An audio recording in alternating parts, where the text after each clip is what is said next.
निर्देशक चंदन सिंह की भोजपुरी फिल्म एक लोटा पानी की शूटिंग समाप्त। क्रिश कुमार एंटरटेनमेंट के साथ देवकरण प्रोडक्शन प्रेजेंट्स।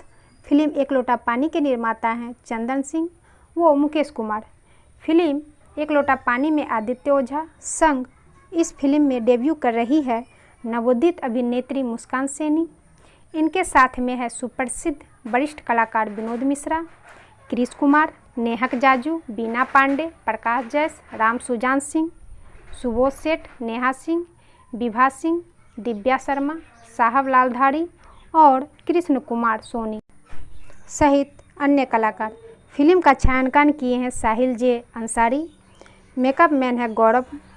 कॉस्ट्यूम है विद्या विष्णु का। नृत्य निर्देशन किया कानू मुखर्जी ने तो मारधार दिलीप यादव। संगीत मुन्ना दुबे का है। फिल्म एक लोटा पानी के एग्जीक्यूटिव प्रोड्यूसर है विजय मौर्य।